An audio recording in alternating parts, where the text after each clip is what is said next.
Subscribe to Seahawks Today to be a part of our award-winning mailbag segments. And if you're a subscriber, then you get first dibs on being a part of these mailbags each and every week. So subscribe now so you never miss a moment of the latest happenings with your favorite team and be a part of our mailbags. YouTube.com/Seahawks TV. Turn on notifications so you never miss a moment.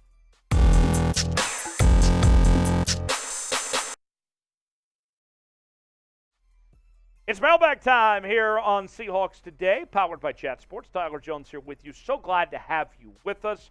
And on today's show, you have questions, and you're in luck because I have answers.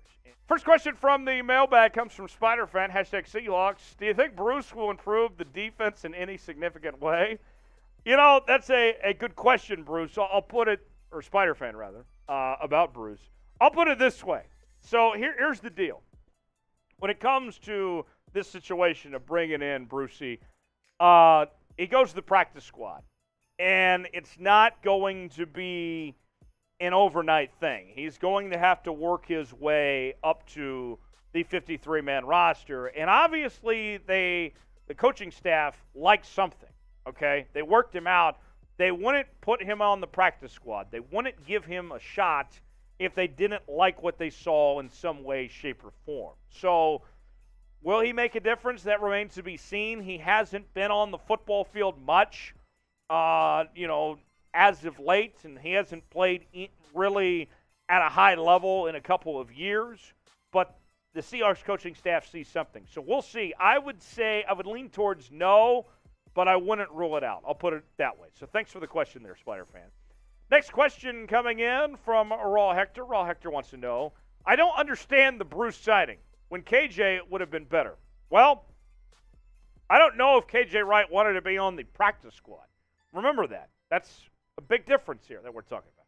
Brucey here is not on the 53-man. KJ Wright was, I think, looking to find a way to get on a 53-man roster. I don't think KJ Wright wanted to be on the Seahawks practice squad.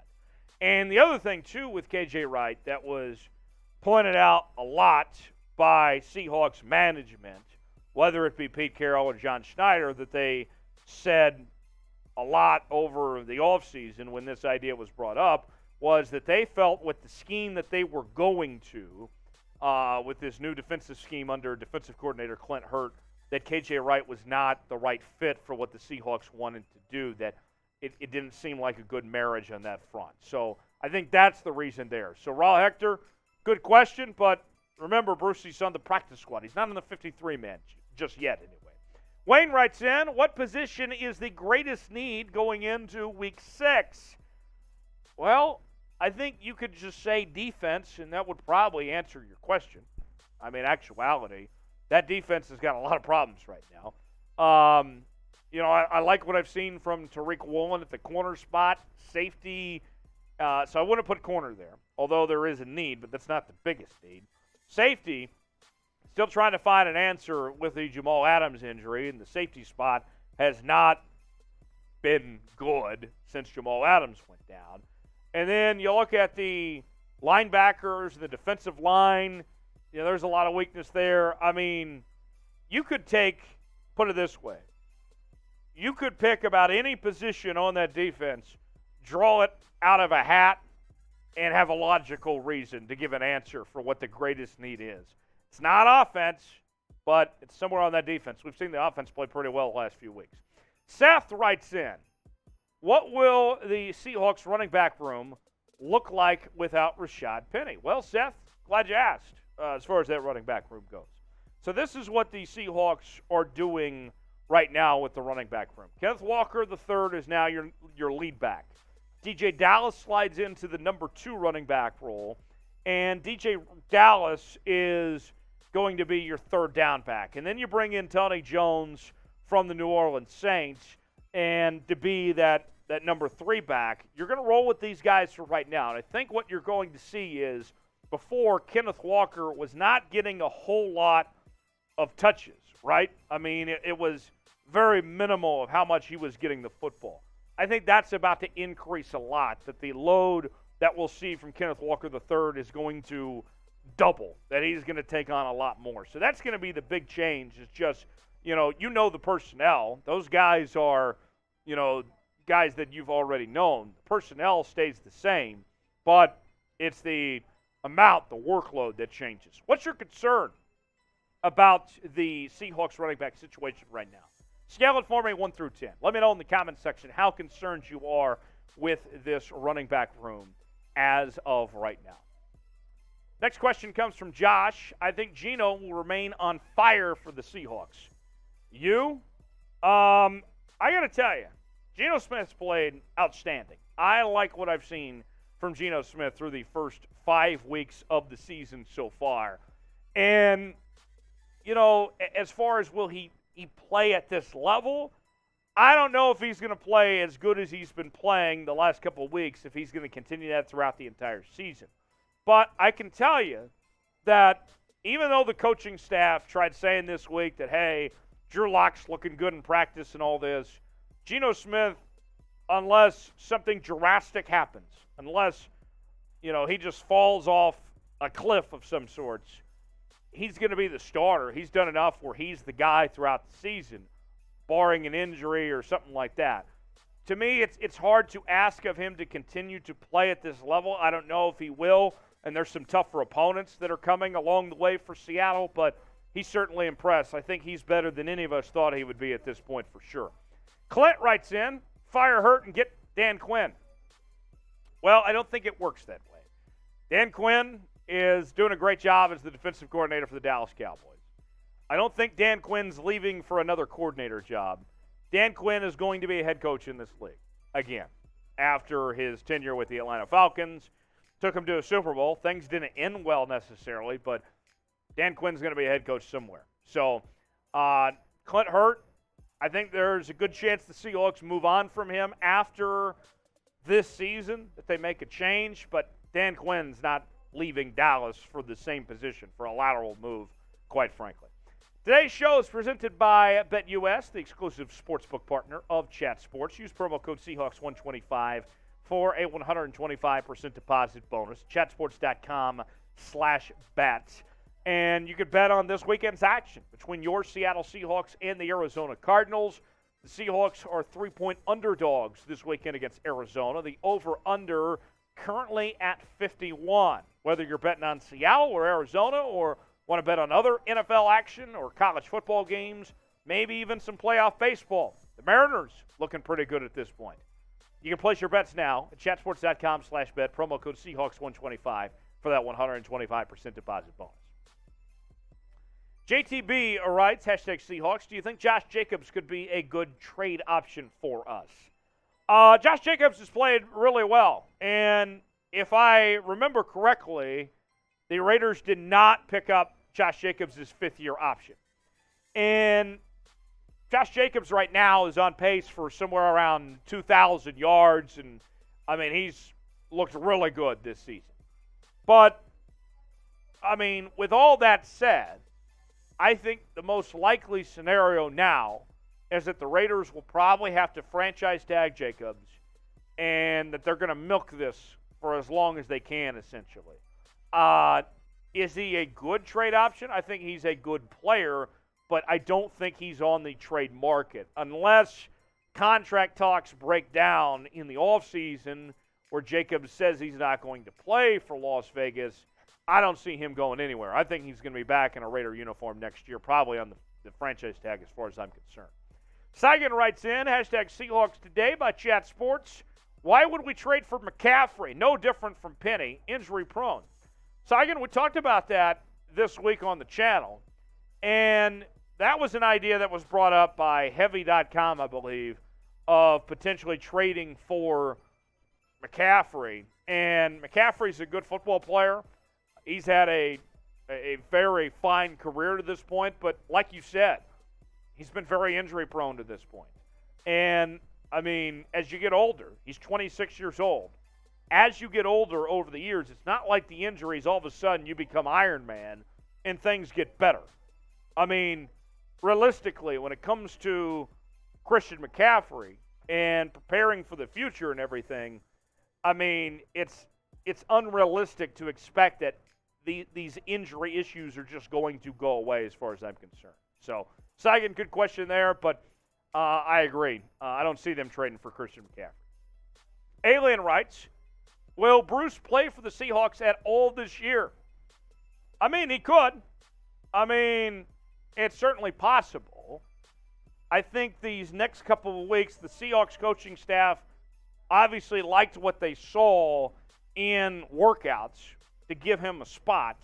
But you're going to have some injuries or a few other things work out for Bruce to get one of those, 53-man roster spots. It could happen, but I think there's a ways to go for that to happen potentially. He's going to have a lot to prove to potentially get one of those spots.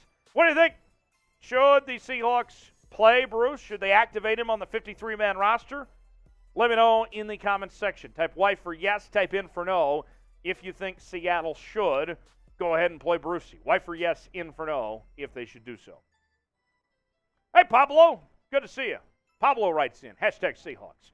Do you think the Seahawks target a quarterback or defensive line in 1 or 2 round in next year's NFL draft?